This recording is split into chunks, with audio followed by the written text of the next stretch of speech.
Hello students, welcome to the science class.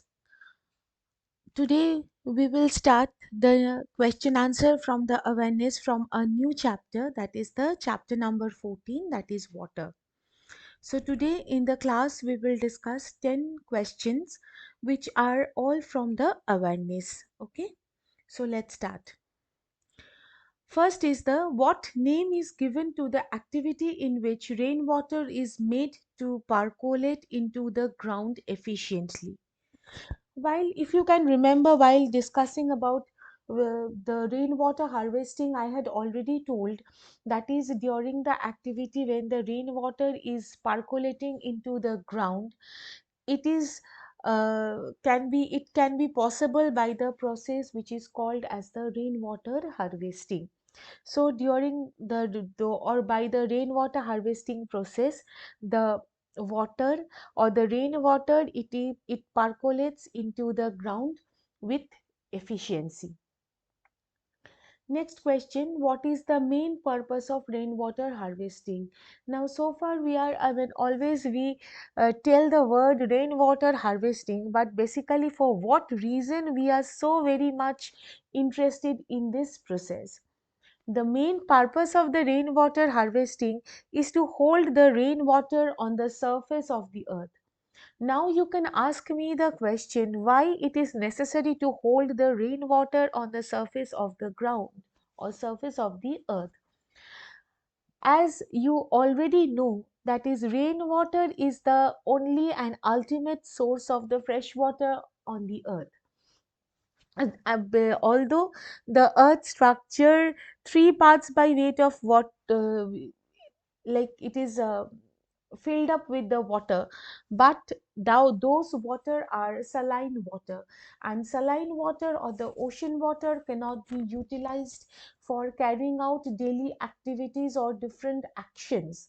So so we have to rely on depend on fresh water, for which the rain is the ultimate resource, and so we have to store the rainwater on the surface of the earth. So the process or the purpose or the method of rainwater harvesting is so very much important. Now name one natural sources of saline water. This is very easy question, I hope all of you know, that is ocean is the source of saline water. Now, next question, from where do lakes, ponds, and wells get their water? The answer will be rainwater. And that is from the lakes, from the ponds, from the wells. We are getting the water, but basically they are coming, originally they are coming from rainwater. Name two main processes which transfer water present on the earth into water vapor. If you can remember, when I was discussing about the water cycle, constantly you had seen that water is being transformed into water vapor. Now during, in order to do this process, carry out this process, two activities are very important. One is the evaporation, another one is the transpiration. Now coming into the question, what is evaporation? That is when due to excessive heating, that is it can be done by the naturally by sunlight, or it can be done artificially when you are boiling the water. If the water reaches say higher temperature, then the water transforms into gas. So this process is known as the evaporation, as water transforms into water vapor or the gaseous state of water.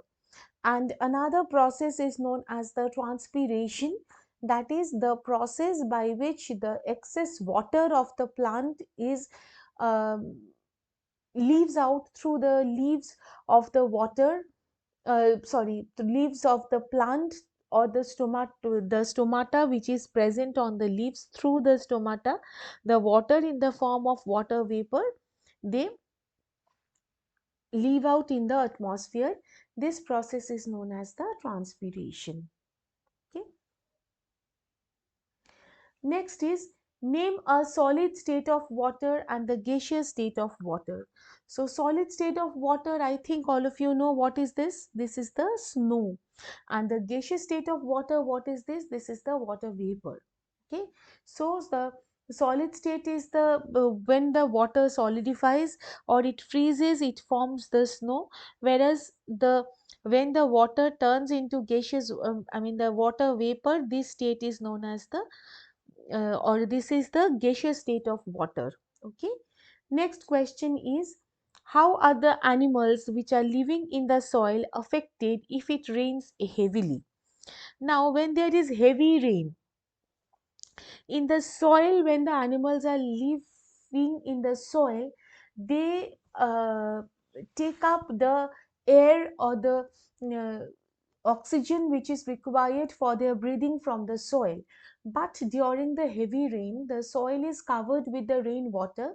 So these animals simply they die because they don't get adequate amount of air which is required for their breathing and their survival. Next question, what happens if it does not rain in a region for a year or more? So, what will happen? The effect will be drought, because if it doesn't rain properly, or if it rains in a very minimal amount, which is very much minimum than it's what is required, then obviously there will be a pale or there will be a stretch of land which is getting dried up, which will get dried up. All the leaves will dry up, all the water resources will dry up, the water level will decrease, will go down.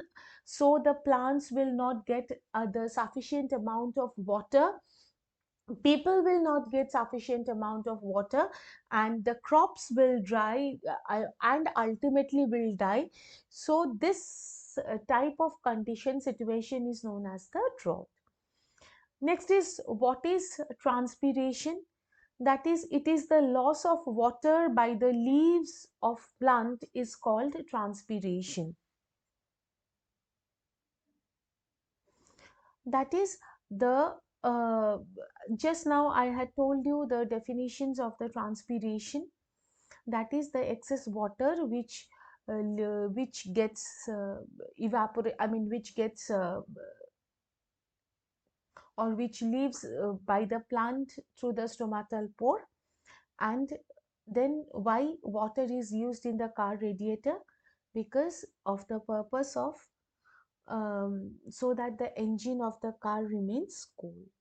Because if the car radiator becomes if the car radiators, I mean if water is not poured, then the engine will become unnecessarily heated, which will affect the car's movement. So it is always essential to give the water to the car radiator to cool down the temperature of the engine. So I had discussed these question answers. These are basically from awareness. Tomorrow again we will discuss some more questions. Till then, all of you remain safe. Thank you.